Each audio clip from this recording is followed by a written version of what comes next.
Hi everyone. तो कैसे आप सब? आई होप कि आप लोग मस्त स्वस्थ एवं दमदार होंगे। तो आज हम बात करेंगे क्लास 10th का फर्स्ट चैप्टर जिसका नाम है रासायनिक अभिक्रियाएं एवं समीकरण, और इसका एक छोटा सा टॉपिक जिसका नाम है रासायनिक अभिक्रिया के प्रकार।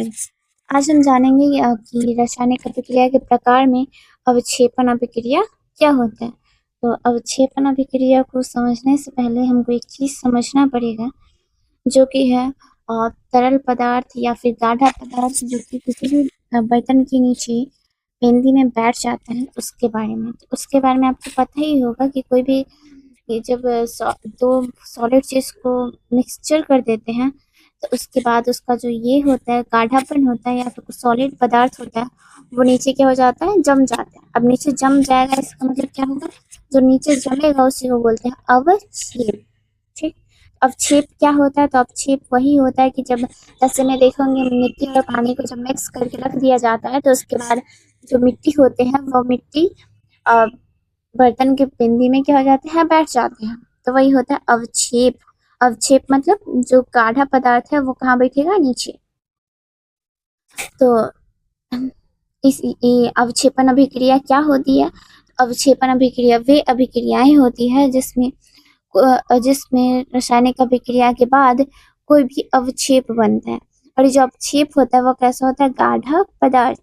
कैसा पदार्थ होगा, गाढ़ा पदार्थ। ये जो होता है वो लिक्विड भी होता है या फिर सॉलिड में भी अगर होगा तो थोड़ा सा सॉलिड होगा, ज्यादा सॉलिड नहीं होता है। तो अब हम लिखेंगे अवक्षेपण अभिक्रिया की परिभाषा। तो लिखते हैं वे रासायनिक अभिक्रियाएं जिनमें दो जिसमें दो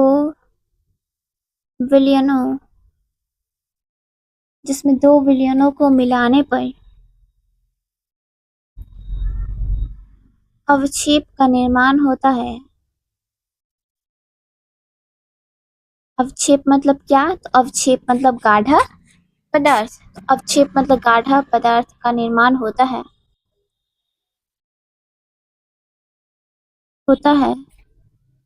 तो उसे अवक्षेपण अभिक्रिया कहते हैं।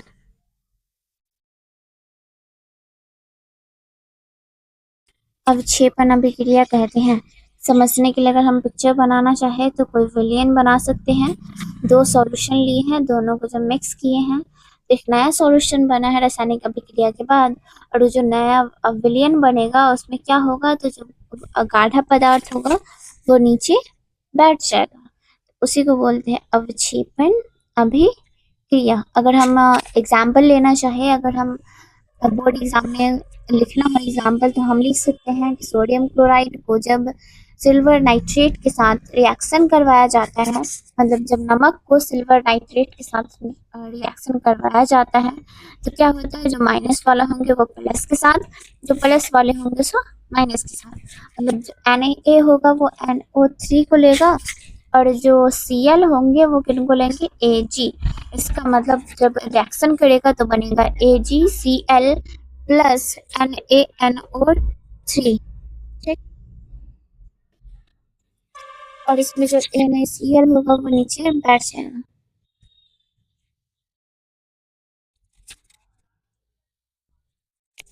एक चीज याद रखने वाला यही है कि अगर तीर ऊपर के निशान में हो तो समझना यही है कि जो पदार्थ है वो ऊपर उड़ रहा है। वहां पे हो सकता है कि कोई गैस बने, और अगर तीर का निशान नीचे है तो हो सकता है कि वो ये जो पदार्थ है वो नीचे गाढ़ापन बढ़ जाए। अगला जो आता है वो आता है उदासीनीकरण अभिक्रिया।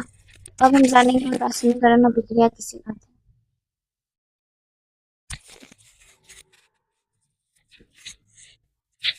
उदासीनीकरण अभिक्रिया में क्या होता है कि कोई दो विलयन लिया जाता है, इसमें एक अम्ल का विलयन लिया जाता है, एक क्षार का विलयन लिया जाता है, और दोनों को जब रिएक्शन करवाया जाता है तो एक नया विलयन बनता है जो कि उदासीन होता है। उदासीन मतलब उसमें कोई टेस्ट नहीं होता है, उसके साथ साथ नमक की भी मात्रा क्या होती है, निकलती है। इसका मतलब ये है कि 2 विलेन को जब रिएक्शन करवाया जाता है,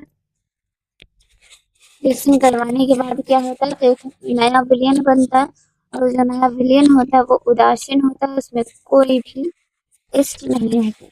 और ये जो जल और लवण का बात की जाए तो ये डिपेंड करता है अम्ल और क्षार की मात्रा पर।